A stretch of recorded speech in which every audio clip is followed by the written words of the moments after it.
CPIഎമ്മിൻ്റെ സംസ്ഥാന സമിതി യോഗങ്ങൾക്ക് ഇന്ന് തുടക്കമാകുന്നു. തെരഞ്ഞെടുപ്പിലെ ഈ തിരിച്ചടിയുണ്ട്, തെരഞ്ഞെടുപ്പിലെ തോൽവിയുണ്ട്. അതിനെ വളരെ സൂക്ഷ്മമായി, വളരെ ആഴത്തിൽ പരിശോധിച്ച് നടപടികൾ സ്വീകരിച്ച് മുന്നോട്ട് പോകും എന്ന് നേരത്തെ തന്നെ ആ പരാജയത്തെ തുടർന്ന് CPIഎം വ്യക്തമാക്കിയിരുന്നു. ആ നിലയിലുള്ള തീയതികളും സൂചിപ്പിച്ചു. ആ നിലയിലുള്ള സംസ്ഥാന സമിതി യോഗം എന്ന വലിയ രാഷ്ട്രീയ പ്രാധാന്യം ഇന്ന് ആരംഭിക്കുന്ന CPIഎം സംസ്ഥാന സമിതി യോഗത്തിലുണ്ട്. അപ്പോൾ വിവിധങ്ങളായിട്ടുള്ള ഈ രാഷ്ട്രീയ സാഹചര്യങ്ങളൊക്കെയാണ് ഇനി തിരുവനന്തപുരത്ത് നിന്ന് ഷീജയുടെ തത്സമയ വിവരങ്ങളിൽ നമ്മൾ അറിയാൻ പോകുന്നത്. ഷീജ അതാ തിരുവനന്തപുരത്ത് നിന്ന്. ഷീജ, രാവിലെ മഴയുണ്ടല്ലേ?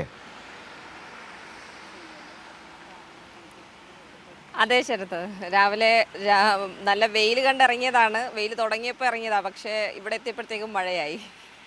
അതായത് ഇന്നത്തെ ഞാൻ സൂചിപ്പിച്ചു കഴിഞ്ഞാൽ ഒന്നും ആവർത്തിക്കണ്ടല്ലോ. തിരുവനന്തപുരത്ത് നിന്ന് വരാൻ പോകുന്ന വാർത്തകളൊക്കെ ഇന്ന് കാര്യമായിട്ടുണ്ടാകും അല്ലേ?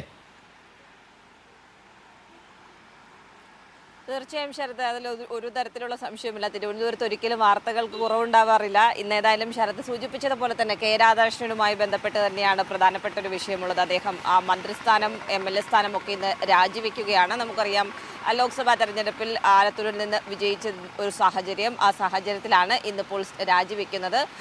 മന്ത്രിസ്ഥാനത്ത് നിന്നുള്ള രാജി അത് മുഖ്യമന്ത്രിക്ക് രാജിക്കത്ത് കൈമാറും. അതിനുശേഷം MLA സ്ഥാനം രാജിവെക്കുന്നത്, നിയമസഭാ അംഗത്വം രാജിവെക്കുന്നത് അത് സ്പീക്കർക്കായിരിക്കും രാജിക്കത്ത് കൈമാറുക. ഇന്ന് അദ്ദേഹം മന്ത്രിയായി പങ്കെടുക്കുന്ന അവസാനത്തെ ഒരു പൊതുപരിപാടി കൂടിയുണ്ട്. അത് ഏകദേശം ഒരു 11 മണിക്ക് ശേഷമാണ് ഷെഡ്യൂൾ ചെയ്തിരിക്കുന്നത്. ആ പരിപാടിയിൽ പങ്കെടുത്ത ശേഷമായിരിക്കും ഏതായാലും അദ്ദേഹം ആ രാജിക്കത്ത് ഔദ്യോഗികമായി കൈമാറുക എന്നുള്ളതാണ്. അദ്ദേഹത്തിനെ കുറിച്ചുള്ള കാര്യം എടുത്തു പറയുമ്പോൾ പറയേണ്ടത്, അദ്ദേഹം കഴിഞ്ഞ ദിവസം നിയമസഭയിൽ വിടവാങ്ങൽ പ്രസംഗമൊക്കെ നടത്തിയിരുന്നു. അതുകൊണ്ട് നാളെ പുനരാരംഭിക്കുന്ന സഭാ സമ്മേളനത്തിൽ അദ്ദേഹം ഉണ്ടാവില്ല എന്നുള്ളത് കൊണ്ടാണ് ഇന്ന് അദ്ദേഹം രാജിക്കത്ത് സ്പീക്കർക്ക് കൈമാറുന്നത്. മറ്റൊന്ന്, പുതിയ രാജ്യസഭാ അംഗങ്ങളാണ്. ഏതായാലും നമുക്കറിയാം, ഇതിൽ പ്രത്യേകിച്ച് ഒരു സസ്പെൻസിൻ്റെ ആവശ്യമില്ല. 3 രാജ്യസഭാ അംഗങ്ങൾ അത് എതിരില്ലാതെ തിരഞ്ഞെടുക്കപ്പെടുന്നു. അതിൻ്റെ ഔദ്യോഗിക പ്രഖ്യാപനം ഇന്നിപ്പോൾ വരും. LDFിൻ്റെ ഭാഗത്ത് നിന്നും CPIയുടെ PP സുനീർ, അതോടൊപ്പം തന്നെ കേരള കോൺഗ്രസ് എമ്മിൻ്റെ ജോസ് കെ മാണി എന്നിവരും, അതിന് പുറമെ UDFിൻ്റെ ഭാഗമായി ഹാരിസ് ബീരാനുമാണ് ഇന്നിപ്പോൾ ഔദ്യോഗികമായി തിരഞ്ഞെടുക്കപ്പെട്ടു എന്നുള്ളൊരു പ്രഖ്യാപനം ഉണ്ടാവുക എന്നുള്ളതാണ്. ഇനി മൂന്നാമത്തെ വിഷയം CPIഎമ്മിൻ്റെ നേതൃയോഗങ്ങളാണ്. അത് കഴിഞ്ഞ ദിവസങ്ങളിൽ ആരംഭിച്ചിരുന്നു. കഴിഞ്ഞ 2 ദിവസങ്ങളിലായി സംസ്ഥാന സെക്രട്ടേറിയറ്റ് യോഗം ചേർന്നിരുന്നു.